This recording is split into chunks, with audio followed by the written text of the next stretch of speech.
বাংলা বলছি চ্যানেলটি সাবস্ক্রাইব করুন এবং সমস্ত অনুষ্ঠানের আপডেট পেতে বেল আইকনটি অন করুন। নমস্কার, বাংলা বলছি চ্যানেলে আপনাদের স্বাগত। অবশেষে পর্ষদের আর্জিতে সাড়া দিয়ে সুপ্রিম কোর্ট বলল যে যারা দাগি নন তারা যেতে পারবেন স্কুলে। পরীক্ষা নিয়ে নতুন নিয়োগ এই বছরের শেষে, অর্থাৎ যে 26,000 চাকরি বাতিল মামলায় সুপ্রিম কোর্টে আবেদন করেছিল পশ্চিমবঙ্গের মধ্যশিক্ষা পর্ষদ, তাদের আর্জি ছিল যারা দাগি নন অর্থাৎ যারা যোগ্য, আপাতত তাদের চাকরি বহাল থাক। এছাড়াও বলা হয়েছিল যে এসএসসিও আলাদা করে আবেদন করবে, কিন্তু সে আবেদনের আগে সুপ্রিম কোর্ট সাড়া দিয়ে জানালো যে শিক্ষকেরা আপাতত স্কুলে যেতে পারবেন, তবে গ্রুপ সি এবং গ্রুপ ডি কর্মীদের ক্ষেত্রে পূর্ব যে নির্দেশ সেটা বহাল থাকবে। তাহলে তাদের কি হবে? এবং শুধু তাই নয়, তারা আদালত আরো জানিয়েছে যে আগামী 31শে মের মধ্যে রাজ্যকে হলফনামা দিয়ে জানাতে হবে তারা চলতি বছরেই নিয়োগ প্রক্রিয়া শেষ করবে এবং চলতি বছরের 31শে ডিসেম্বরের মধ্যে পরীক্ষা নিয়ে শেষ করতে হবে নিয়োগ প্রক্রিয়া। অর্থাৎ এতে হয়তো সরকার কিছুটা স্বস্তি পেয়েছে, শিক্ষামন্ত্রী স্বস্তি পেয়েছেন, মুখ্যমন্ত্রী স্বস্তি পেয়েছেন। তারা বলছেন নিয়ম মেনে সব হবে, একটু সময় পাওয়া গেছে, যোগ্য যারা তারা ফিরছে। কিন্তু প্রশ্ন অনেক, তার মধ্যে অন্যতম যে সরকার বা মুখ্যমন্ত্রী বা শিক্ষামন্ত্রী খানিকটা স্বস্তি পেলেও যারা যোগ্য, যারা স্কুলে পড়াবেন, তাদের কিন্তু এই বিষয়টা নিয়েই স্কুলে পড়াতে হবে না যে আমার তো ডিসেম্বর পর্যন্ত আছে, তারপরে কি হবে। কারণ সে যদি পরীক্ষায়, তাকে বসতে হবে, সে পরীক্ষায় বসে যদি পরীক্ষায় উত্তীর্ণ না হয় তাহলে কি সে চাকরি পাবে? এবং নানান প্রশ্ন। শুধু তাই নয়, যোগ্য অযোগ্যদের যে তালিকা জমা দেওয়ার কথা এসএসসির তরফে বলা, সরকারের তরফে শিক্ষামন্ত্রী বলেছিলেন যে 21 তারিখে সেটা দেয়া হবে, সেটা কি আদৌ আর দেয়া হবে? আর সেই সঙ্গে ডিসেম্বর পর্যন্ত যোগ্যদের থাকলেও অযোগ্যদের কি হবে? এবং যোগ্যদের তো ফের চাকরির পরীক্ষায় বসতে হবে। তাহলে স্বস্তি কি আদৌ মিলল, নাকি পুরো বিষয়টি আরো ঘোরালো হয়ে উঠছে এ রাজ্যের জন্য? এবং এই যে নতুন নিয়োগ প্রক্রিয়া হবে, সেই নিয়োগ প্রক্রিয়া কিভাবে হবে? সেটা কি এসএসসি করবে? এবং যদি এসএসসি করে তাহলে আবারও দুর্নীতি হবে না, তার গ্যারান্টি কে দেবে? আজকে আমরা এই বিষয়গুলি নিয়ে আলোচনা করব। আমি বিপ্লব, আমার সঙ্গে রয়েছেন আইনজীবী চন্দ্রশেখর বাগ। চন্দ্রশেখর দা, আপনাকে স্বাগত। চন্দ্রশেখর দা, আপনার কাছে আগেই সরকার হয়তো স্বস্তিতে, মুখ্যমন্ত্রী স্বস্তি পেয়েছেন, শিক্ষামন্ত্রী বলেছেন, প্রশ্ন অনেক যে আদৌ যারা চাকরি করছেন, যারা দাগি নন, সত্যি কি তারা স্বস্তি পাবে? কিভাবে দেখছেন বিষয়টিকে? এবং সুপ্রিম কোর্টের যে নির্দেশ, সেই নির্দেশটাই বা কি পুরোটা যদি বলেন। বিপ্লব বাবু, বৈশাখ মাস পড়েছে, যে গরমের তাপ, সেই গরমের তাপে আজকে বৃষ্টিতে মানুষ স্বস্তি পেয়েছে। আর সঙ্গে সঙ্গে এই যে 26,000 চাকরি হারা, বিচার ব্যবস্থার উপর মানুষের আস্থা, বিচার ব্যবস্থার উপর মানুষের স্বস্তি, বিচার ব্যবস্থার দ্বারাই মানুষ যদি সামান্য যদি কিছু পাওয়ার হয় সেটা এই বিচার ব্যবস্থার মধ্যে দিয়ে, সেটা আজকে মাননীয় সুপ্রিম কোর্টের যে আদেশনামা আজকে আমরা পেলাম। এবং সব থেকে আশ্চর্যের বিষয় হচ্ছে রিভিউ পিটিশন। আমি এর আগেও আপনার এখানেও বলেছি, রিভিউ পিটিশনের স্কোপ 99.9%, যেখানে রিভিউতে কোর্ট ইন্টারফেয়ার করে। কিন্তু সত্যি সুপ্রিম কোর্ট এই যে মানবিক দিকটা আজকে বুঝতে পেরে, যে এতগুলো ছাত্রছাত্রী যারা শিক্ষক যারা সত্যি পরিস্থিতির শিকার হয়ে গেছে, তাদের কথা বিবেচনা করে আজকে এই যে রায় দিয়েছে যে আপাতত যে শিক্ষা ব্যবস্থা রয়েছে, স্কুলের যারা ছাত্রছাত্রী রয়েছে, তাদের তাদের কথা মাথায় রেখে এই চাকরিহারা যারা, তাদেরকে আপাতত ডিসেম্বর মাসের 31শে ডিসেম্বর অবধি তারা চাকরি করবে, সেই গ্যারান্টিটা সুপ্রিম কোর্টের বাই অর্ডার, সেই সুপ্রিম কোর্টের অর্ডার তারা সেই গ্যারান্টিটা পেয়েছে। আর দ্বিতীয়ত যেটা, সেটা হচ্ছে স্কুল সার্ভিস কমিশন কে আবার একটা বিরাট বড় সুযোগ সুপ্রিম কোর্ট দিল, যে এই সমস্ত যারা চাকরিহারা তাদেরকে একটা আবার একটা পরীক্ষার মাধ্যমে যাতে প্রপার নিয়োগ হয়, সেই নিয়োগ পদ্ধতির কতগুলো ব্যবস্থা সমস্ত করে শিক্ষকদের আবার যাতে নিয়োগ করা হয়, এবং যারা এই চাকরিহারা, যারা এই এখন চাকরি করছে আপাতত 31শে ডিসেম্বর অবধি, তারাও এই পরীক্ষায় তাদের সামিল হতে হবে। শুধুমাত্র গ্রুপ সি এবং গ্রুপ ডি যারা রয়েছে তাদেরকে সুপ্রিম কোর্ট কোন রকম কোনো এই আজকের যে অর্ডার, সেই অর্ডারের মাধ্যমে তাদেরকে কিন্তু কোনো আবার রি এমপ্লয়মেন্ট দেওয়ার কোনো অর্ডার দেয়নি। অর্থাৎ তাদের আর কোনো চাকরি এখন আপাতত তারা করতে পারবে না।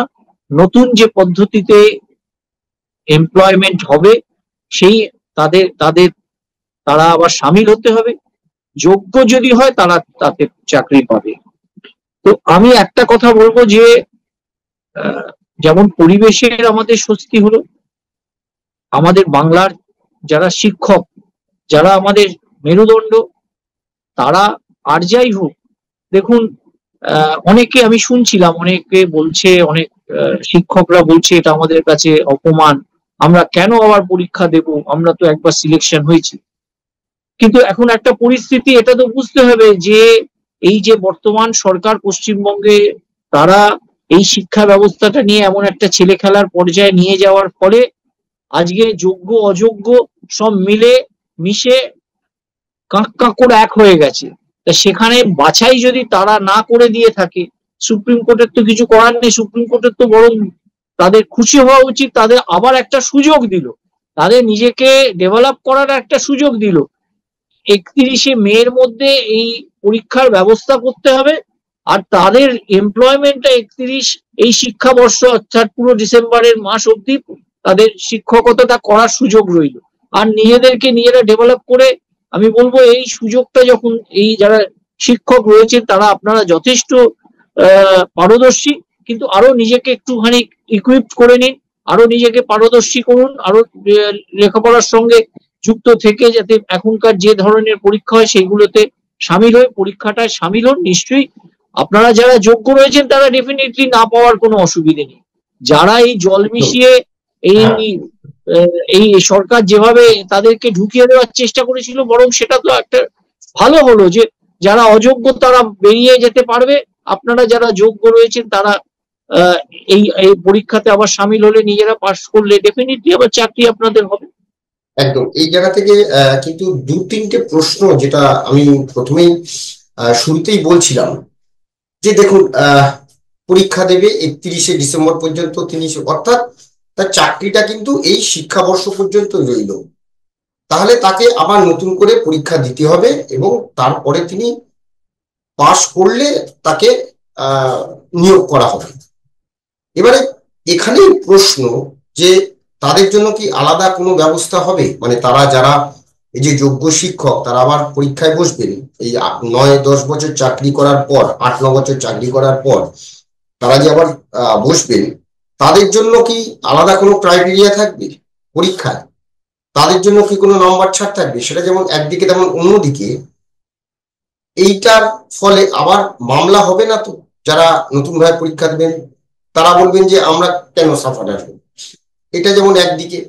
অন্যদিকে যদি দেখা যায় যে পরীক্ষায় তো বসতেই হচ্ছে, কিন্তু এই যে যারা অযোগ্য, তাহলে তাদের কি হবে? গ্রুপ সি, গ্রুপ ডি, তাদের কি হবে? এইটা এই যে মানে এই পুরো বিষয়টা, এবং সেই সঙ্গে এসএসসি যাদের পরীক্ষাটা যারা নেবে, বা যাদের জন্য আজকে যাদের ব্যর্থতা, যাদের জন্য এই দুর্নীতি, সেই দুর্নীতিগ্রস্ত একটা সংস্থাকে রেখে ফের কি দুর্নীতি মুক্ত পরীক্ষা এবং চাকরি হওয়া সম্ভব? কি মনে করেন? দেখুন বিপ্লববাবু, একটা হচ্ছে সুপ্রিম কোর্ট এর আগে যখন মেন জাজমেন্টটা যখন দিয়েছিল, তখন স্কুল সার্ভিস কমিশনকেই দায়িত্বটা নিয়ে দিতে বলেছিল যে অন্য কোনো এজেন্সি নয়, স্কুল সার্ভিস কমিশনই এটা কন্ডাক্ট করবে, করে এই যোগ্য অযোগ্যদের এখন আজকে রিভিউ পিটিশনের পর যে অর্ডারটা হয়েছে সেই অর্ডারে তাদেরকে পরীক্ষাটা 31শে মের মধ্যে করার জন্য বলেছে। এখন এদের ওপর দায়ভার বা এরা কি আবার সেটা করতে পারবে কিনা, দেখুন এরা তো একটা কম্পিটেন্ট অথরিটি। আপনি যদি একটা কম্পিটেন্ট অথরিটি হন, হয়তো কোনো কারণে একটা গোলমালের পরিস্থিতির মধ্যে দিয়ে এই ঘটনাটা ঘটেছিল। এর মধ্যে শিক্ষা দপ্তর, শিক্ষার যারা আমাদের পশ্চিমবঙ্গ সরকারের যেরম ভাবে তারা এই জিনিসটাকে একটা দুর্নীতির আখড়াতে পরিণত করেছিল, সেখানে স্কুল সার্ভিস কমিশন স্কেপগোট হয়ে যায়। স্কুল সার্ভিস কমিশন হচ্ছে, যেহেতু এদের সমস্ত কিছু করার দায়িত্ব স্কুল সার্ভিস কমিশন, তাই জন্য স্কুল সার্ভিস কমিশন স্কেপগোট হয়। স্কুল সার্ভিস কমিশন অন্য সকলে, রাজনৈতিক ব্যক্তিত্ব, সরকারের মন্ত্রী থেকে শুরু করে সকলে, কিন্তু মানে তারা যেটা বলা যায় ক্ষীর খেয়েছে একজন, দোষ পড়েছে এসএসসি।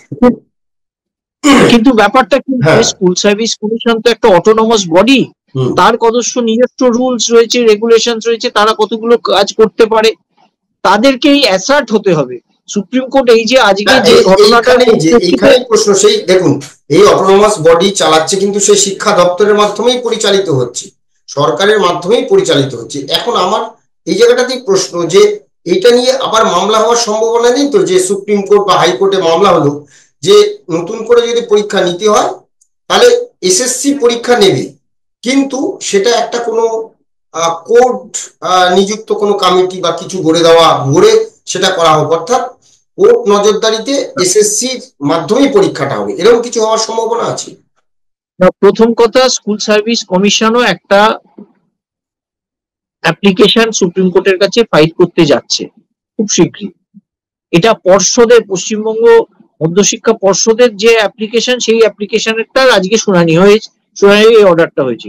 স্কুল সার্ভিস কমিশন তাদেরও কতগুলো বক্তব্য রয়েছে, তারাও এই ব্যাপারে এই জাজমেন্টের পর তারা নিশ্চয়ই আরো কিছু ইন্টারনাল কিছু চেঞ্জেস যা যা করণীয় সেইটা করে সুপ্রিম কোর্টের কাছে তারা তুলে ধরবে যে এই পরীক্ষা করার ক্ষেত্রে তাদের কি কি অসুবিধে, কোন জায়গাগুলো করলে ভালো হয়, সেই একটা রিভিউ যেহেতু পিটিশন করবে তারা, সেই রিভিউতে সেখানে তারা বলার সুযোগ রয়েছে, সেখানে তারা বলবে। এবং এই অটোনমাস বডি হিসেবে তারা যাতে আগামী দিনের যে সিলেকশন, সেই সিলেকশনটা প্রপার করে, সেই জন্য সুপ্রিম কোর্ট তাদের উপর এই দায়ভারটা দিয়েছে, তাদের নিতেই হবে। তা না হলে আপনি একটা সংস্থা হয়ে যদি সেই দায়ভার না নেন, তাহলে তো সবসময় অন্য কোনো একটা সংস্থাকে দিয়ে কাজ চালাতে হবে, তাহলে সেই সংস্থাটা একটা নন এন্টিটি হয়ে দাঁড়াবে।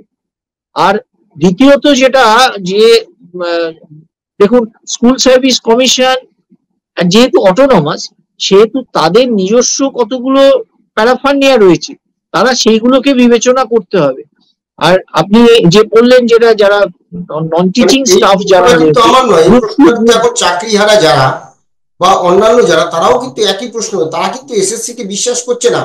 কারণ যে এসএসসি 10 বছর ধরে এই ওএমআর শিট এবং সমস্ত কিছু রাখার কথা, হঠাৎ করে সেটা কমিয়ে 1 বছর করে দেওয়া হয়েছিল। তাই এই যে অটোনমাস বডি, সেই অটোনমাস বডি তার মানে কি, এই নির্দেশ দিয়েছিল কে? তাহলে এই অটোনমাস বডি থেকে নির্দেশ এসেছিল, সেই অটোনমাস বডি পেছন থেকে চালাচ্ছে কারা? সরকারের লোক। তো এই জন্যই বলছি যে এটা কিন্তু এটা একদম আপনি যে প্রশ্ন তুলছেন বা যারা শিক্ষক যারা প্রশ্ন তুলছে তাদের সঠিক প্রশ্ন। এখন ব্যাপারটা হচ্ছে, এটা বুঝতে হবে যে যারা শিক্ষক তারা তো সমাজের মেরুদণ্ড, তাদের দ্বারা সমাজ সমস্ত পরিচালনা হয়। তাদের এটা বুঝতে হবে যে এই শিক্ষা ব্যবস্থা, এই পশ্চিমবঙ্গ সরকার আজকে এই শিক্ষা ব্যবস্থাটা নিয়ে একটা ছেলে খেলার জায়গায় নিয়ে গিয়ে এই জিনিসটা কাণ্ডটা করেছে। তা না হলে যারা ধরুন যোগ্য, তারা তো যখন 2016 সালে পরীক্ষা দিয়ে চাকরি পেয়েছিল, তারা তো ভাবেনি যে আজকে এইরকম একটা পরিস্থিতি তৈরি হবে। সুতরাং তারা একটা পরিস্থিতির শিকার হয়ে দাঁড়িয়েছে। এখন সেই কারণে সুপ্রিম কোর্ট তাদের একটা যেহেতু সুবিধের জায়গা আবার দিয়েছে সেই পরীক্ষাতে আবার সামিল হওয়ার জন্য। এটা অনেক শিক্ষকেরই প্রশ্ন, আমরা সেটা কেন শুনবো, আমরা তো অলরেডি সিলেক্টেড, আমরা যোগ্য। এখন এই যোগ্য অযোগ্যটা তো এখনো একটা গোলানো জায়গায় পড়ে আছে। 21 তারিখে রাজ্য সরকারের বলার কথা যে আইনি পরামর্শ অনুযায়ী যে কারা যোগ্য কারা অযোগ্য সেটা তো তুলে ধরার কথা তাদের কাছে। সেটা 21 তারিখের পর যদি সত্যি দেখা যায় যারা যোগ্যর মধ্যে রয়েছে, তাহলে আজকে যে পরিস্থিতি, আজকে যে সুপ্রিম কোর্টের অর্ডার এবং 21 তারিখে যদি যোগ্যদের আলাদা লিস্ট বেরোয়, তাহলে সেক্ষেত্রে তখন কিন্তু পরিস্থিতি অন্য হবে এবং তারা কিন্তু তখন আবার একটা বলার জায়গা তৈরি হবে যে কেন আমরা আবার ফার্দার পরীক্ষা দিতে যাব বা কিছু। এটা এখন ডিপেন্ড করছে যে 21 তারিখে রাজ্য সরকারের বক্তব্য বা শিক্ষা দপ্তরের বক্তব্য এবং স্কুল সার্ভিস কমিশনের যে রিভিউ পিটিশন, সেই রিভিউ পিটিশনের আগামী দিন যে রিভিউ পিটিশন সেটার শুনানি হয়ে সুপ্রিম কোর্ট কি বলে, সব দিক বিবেচনা করে। তবে একটা জিনিস যেটা, সেটা হচ্ছে যে দেখুন, একেবারে যেখানে একটা সমস্ত শিক্ষকরা আজকে যে জায়গায় তারা দাঁড়িয়ে পড়েছিল, যে জায়গায় তাদেরকে ফুল স্টপ করে দিয়েছিল এই শিক্ষা ব্যবস্থা আমাদের পশ্চিমবঙ্গ সরকার, এবং তার সঙ্গে পুলিশের লাঠি এরম যেরম ভাবে তাদের ওপর, তারপরে আজকে সুপ্রিম কোর্ট তাদের অন্তত একটা নিঃশ্বাস নেওয়ার মতো ওপেন জায়গা দিয়েছে। বলা যায় সাময়িক অবশ্যই সাময়িক স্বস্তি। এবং দেখুন, একটা বছর তো এখন চাকরি করার একটা সুযোগ রইল, তারপরে তাদেরকে নিজেদেরকে মাস তারা সুযোগটা পাচ্ছে এবং চাকরির প্রস্তুতি নেওয়ার সুযোগ পাবে, পরীক্ষা দেওয়ার সুযোগ পাবে, সবই মানলাম। এখন আমরা দেখবো যে সত্যি সত্যি এসএসসি আবার ঠিকঠাক মতো সব পরীক্ষা নিয়ে সে নিয়োগ পদ্ধতি ঠিক করে কিনা, সেটা যেমন একদিকে প্রশ্ন কিন্তু আরেকটা আমার রয়েই গেল এবং এটা আমাদের উজ্জ্বল থাকবে যে এতদিন যা বলা হচ্ছিল এই কোর্টের রায়কে, সেই যে বিরোধীদের ষড়যন্ত্রে কোর্টের এই রায় বা যাই হোক অনেক রকম কথা বলা হয়েছিল। আজকে কোর্টের যে নির্দেশ, আজকে যে আবেদন সরকারের বা মধ্যশিক্ষা পর্ষদের আবেদনে সাড়া দিয়ে মানবিকতার দিক দিয়ে আদালত যেটা দেখালো, যেটা একটা স্বস্তির জায়গা সবাইকে ফেলার একটা জায়গা দিল, তাহলে সেই জায়গা থেকে যারা বলেছিলেন এতদিন ধরে যে বিরোধীদের চক্রান্ত, কোর্ট শতপ্রণোদিত বা বাংলাকে অরাজকতার মধ্যে ফেলে দেওয়া, বাংলা শিক্ষা ব্যবস্থাকে অরাজকতার মধ্যে ফেলে দেওয়া, এই যে সমস্ত বিষয়গুলো বলেছিলেন, তারা কি বলেন আমরা সেদিকেই নজর রাখবো। তারা কি রাজনৈতিক বক্তব্য রেখেছিলেন, এইটার উপর রাজনীতি করতে চেয়েছিলেন। আজকে সুপ্রিম কোর্ট আবার একটা তার সেই রাজনীতি করার উপরে, রাজনৈতিকরণ, যে কোনো কিছুকে নিয়ে রাজনীতিকরণ করার উপরে আজকে সুপ্রিম কোর্ট আবার একটা, আমার মনে হয় যথেষ্ট কষাঘাত দিল, যেটাতে বুঝিয়ে দিল যে সুপ্রিম কোর্ট এখনো মানুষের বিচারের জায়গায়, এখনো মানুষের বিচারের বাণী নীরবে কাঁদে। হ্যাঁ, নীরবে নিভৃতে কাঁদে 24 ঘন্টা। সেটা তা নয়, মানুষের পাশে আইন ব্যবস্থা রয়েছে। বিচারের বাণী এভাবে কাঁদে না। বিচার সবসময় সঠিকই হয়, বিচার ব্যবস্থার উপরে মানুষের আস্থা রয়েছে, কিন্তু দুর্নীতি করে যদি আদালত বা যারা বিচারক তাদেরকে কাঠগড়ায় তোলা হয়, তাই নিয়ে কিন্তু আর বলার কিছুই থাকে না। তাই এখন তারা কি বলেন আমরা সেদিকেই নজর রাখবো। ধন্যবাদ চন্দ্রশেখর, ধন্যবাদ আপনারা আমাদের এই আলোচনা নিয়ে অবশ্যই মতামত জানান। সবাই ভালো থাকবেন, নমস্কার।